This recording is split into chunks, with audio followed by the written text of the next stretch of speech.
আমি বুঝতে পেরেছি বাংলাদেশের টেকনাফ থেকে তেতুলিয়া কত লক্ষ মানুষের ভালোবাসা, দোয়া, সহযোগিতা আমার পাশে ছিল। আমি আরো ধন্যবাদ জানাই বিএনপি কে আমাকে মনোনয়ন না দেবার জন্য। দিনে নাটক, রাতে আটক, নাটক কম করো প্রিয়। আসছে ফাগুন, আমরা হব দ্বিগুণ। সবকিছু যখন ঠিক হয় তখন নারী হয়ে যায় ট্রোলের বস্তু। নতুন বাংলাদেশ রচনার কোনো চিন্তা যদি কেউ করে থাকে সেটা কখনো সম্ভব না, কোনো দিন সম্ভব না। মাননীয় স্পিকার, আমি আরো ধন্যবাদ জানাই বিএনপি কে আমাকে মনোনয়ন না দেবার জন্য। আমাকে মনোনয়ন না দেওয়ার কারণেই আমি বুঝতে পেরেছি বাংলাদেশের টেকনাফ থেকে তেতুলিয়া কত লক্ষ মানুষের ভালোবাসা, দোয়া, সহযোগিতা আমার পাশে ছিল। একটা দলীয় গণ্ডির মধ্যে থেকে নির্বাচন করলে এটা বুঝবার সৌভাগ্য আমার হতো না। মাননীয় স্পিকার, আমি গভীর শ্রদ্ধার সঙ্গে স্মরণ করি দেশনেত্রী, তিনবারের সাবেক প্রধানমন্ত্রী বেগম খালেদা জিয়াকে। মাননীয় স্পিকার, হাজার মানুষের আত্মত্যাগ, তার ফসল হচ্ছে আজকের এই সংসদ। এই মানুষগুলো কারা যাদের আত্মত্যাগের বিনিময়ে আমরা আজকে কেউ মন্ত্রী, কেউ এমপি, কেউ সরকারি দল, কেউ বিরোধী দল হয়ে এসে সংসদে বসেছি। মাননীয় স্পিকার, তাদের স্বপ্ন কি ছিল? তারা জানতো তাদের এই আত্মত্যাগের বিনিময়ে তারা কিন্তু কেউ মন্ত্রী হবে না, এমপিও হবে না। তারা ছিল সাধারণ মানুষ, একেবারে খেটে খাওয়া সাধারণ জনগণ বাংলাদেশের। তারা একটা স্বপ্ন দেখেছিল, একটা নতুন বাংলাদেশ তৈরির স্বপ্ন, একটা নতুন রাজনীতি নির্মাণের স্বপ্ন, একটা নতুন চিন্তার জন্ম দেওয়ার স্বপ্ন, এবং সর্বোপরি সকলের জন্য যে ভীষণ রকম বৈষম্য আমরা দেখেছি গত কয়েক বছর, সেখান থেকে মুক্ত হয়ে সকলকে নিয়ে, সকলকে একসাথে করে একটা বাংলাদেশের স্বপ্ন। সেই সকল মানুষের কাছে আমি এবং আমি বিশ্বাস করি আমার সহকর্মী এই সংসদ সদস্যরা সকলেই কৃতজ্ঞ। মাননীয় স্পিকার, শহীদদের যে প্রত্যাশা নিয়ে গণ অভ্যুত্থান, সেই প্রত্যাশা কিন্তু বায়বীয় বা অলীক কোনো বিষয় ছিল না। এখনো যদি আমরা দেয়ালে দেয়ালে তাকাই, আমরা দেখব তারা তাদের স্বপ্নের কথা দেয়ালে লিখে গেছে।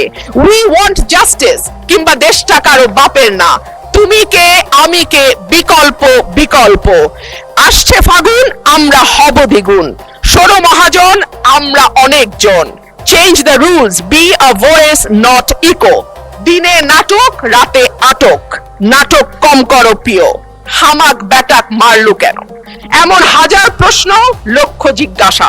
এই লড়াইটা কেবল একটা সরকার পরিবর্তনের লড়াই ছিল না মাননীয় স্পিকার।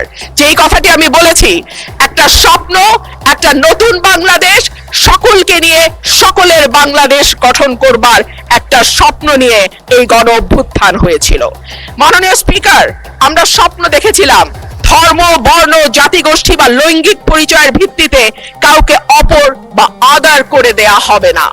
মাননীয় স্পিকার, আমি খুব বিনয়ের সাথে বলি, এই আন্দোলনের সম্মুখ সারিতে ছিলেন নারীরা। এক ঝাঁক নতুন প্রজন্মের তরুণ মুখ আমরা পেয়েছিলাম। সেই নারীরা এক বছর পার না হতে হারিয়ে গেলেন কেন? 7 জন নারী সাংসদের এই সংসদে, সেই প্রশ্নটা আমি আপনাদের কাছে রেখে যাচ্ছি। মিছিলের সামনের সারিতে নারীর প্রয়োজন হয়, পুলিশের টিয়ার শেল, লাঠিচার্জের সামনে নারী ঢাল হয়ে দাঁড়ায়। অস্থির সময় নারীর সাহায্য ছাড়া পার হওয়া যায় না। আর সবকিছু যখন ঠিক হয় তখন নারী হয়ে যায় ট্রোলের বস্তু। নারীর পোশাক, নারীর চেহারা, নারীর কথা, নারীর হাসি, সবকিছুই তখন হাসির খোরাকে পরিণত হয়। মাননীয় স্পিকার, আমি আপনার মাধ্যমে আজকের সংসদে আরেকটি কথা বলে যাই। 52% মানুষকে পেছনে ফেলে নতুন বাংলাদেশ রচনার কোনো চিন্তা যদি কেউ করে থাকে সেটা কখনো সম্ভব না, কোনো দিন সম্ভব না। মাননীয় স্পিকার, রাষ্ট্রপতি ভাষণের 5 নম্বর প্যারায় বলা হয়েছে, বিবিএস এর চূড়ান্ত হিসাব অনুযায়ী জিডিপি প্রবৃদ্ধির হার 3.49%। প্রবৃদ্ধি হচ্ছে, উৎপাদন বাড়ছে, কিন্তু সেই অনুপাতে কর্মসংস্থান সৃষ্টি হচ্ছে না। বরং উৎপাদন ও সেবা খাতগুলোকে অর্থনীতির মূল চালিকা শক্তি হিসেবে ধরা হয়, সেই দুই খাতেই কর্মসংস্থান চলছে। একে চাকরিবিহীন প্রবৃদ্ধি বলে, যা দীর্ঘমেয়াদে অর্থনীতির স্থিতিশীলতা, অন্তর্ভুক্তিমূলক প্রবৃদ্ধির জন্য একটি বড় ঝুঁকি। দেশে শিক্ষিত বেকারের সংখ্যা বাড়ছে, অন্যদিকে দক্ষতার অভাব এবং ভাষাগত দুর্বলতার কারণে বড় বড় প্রতিষ্ঠানগুলো বাধ্য হচ্ছে অন্য লোক নিয়োগ দিতে। অর্থাৎ কর্মমুখী শিক্ষা দিয়ে চাকরির জন্য প্রস্তুত করতে আমরা ব্যর্থ হচ্ছি। মাধ্যমিকের নিচে শিক্ষাগত যোগ্যতা থাকা ব্যক্তিদের বেকারত্বের হার যেখানে 3.01%, সেখানে উচ্চ ডিগ্রিধারীদের ক্ষেত্রে এটি 8.7%। ভাষণের 6 নম্বর প্যারায় মূল্যস্ফীতির কথা বলা আছে। বিবিএস এর সর্বশেষ হিসাব অনুযায়ী চলতি বছরের ফেব্রুয়ারি মাসে দেশের খাদ্য মূল্যস্ফীতি দাঁড়িয়েছে 9.30%, যা গত 13 মাসের মধ্যে সর্বোচ্চ। উচ্চ খাদ্য মূল্যস্ফীতির কারণে বিশ্ব ব্যাংকের ঝুঁকিপূর্ণ দেশগুলোর লাল তালিকায় অলরেডি বাংলাদেশের নাম গেছে। এর সরাসরি প্রভাব পড়ে নিম্নবিত্ত এবং মধ্যবিত্ত মানুষের ওপর, যাদের মোট আয়ের 2/3 থেকে অর্ধেক পর্যন্ত খাবার কিনতেই চলে যায়। ক্রমাগত মূল্যস্ফীতি দারিদ্র্য বাড়ায়, পুষ্টিহীনতা তৈরি করে এবং আগামী প্রজন্মের মেধা বিকাশে সরাসরি প্রভাব রাখে। মাননীয় স্পিকার, প্যারা 7-এ রাষ্ট্রপতি 19 ফেব্রুয়ারি পর্যন্ত বৈদেশিক মুদ্রার যে রিজার্ভ সেটা দাঁড়িয়েছে $34.78 বিলিয়ন বলে ঘোষণা করেছেন। এই বৈদেশিক মুদ্রা আয়ের প্রধান খাত হলো পোশাক রপ্তানি। এরপর আছে প্রায় 1 কোটি প্রবাসীর পাঠানো রেমিটেন্স, বৈদেশিক ঋণ, ফরেন ডাইরেক্ট ইনভেস্টমেন্ট বা FDI, বৈদেশিক অনুদান ইত্যাদি। একক শিল্প হিসেবে তৈরি পোশাক খাতের উপর অতিরিক্ত নির্ভরতা, বৈদেশিক ঋণ বেড়ে $113.51 বিলিয়ন হওয়া, FDI এর ক্রমাবনমন ইত্যাদিকে মোকাবেলা করতে হলে রফতানি পণ্যের বহুমুখীকরণ, বিনিয়োগ বান্ধব পরিবেশ তৈরি, বিদেশে দক্ষ শ্রমশক্তি প্রেরণের কোনো বিকল্প নাই। সম্প্রতি সিপিডির সম্মানীয় ফেলো প্রফেসর মোস্তাফিজুর রহমান বলেন, ভবিষ্যতে ঋণ পরিশোধের চাপ আরো বাড়বে, তাই এখন থেকে আয় বাড়ানোর দিকে নজর দিতে হবে। রপ্তানি ও প্রবাসী আয়ের প্রবাহ শক্ত না হলে এই চাপ সামাল দেয়া সত্যিই কঠিন। পাশাপাশি হুন্ডি ও অর্থ পাচার বন্ধে কঠোর ব্যবস্থা নেওয়ার কথা বলা হয়েছে।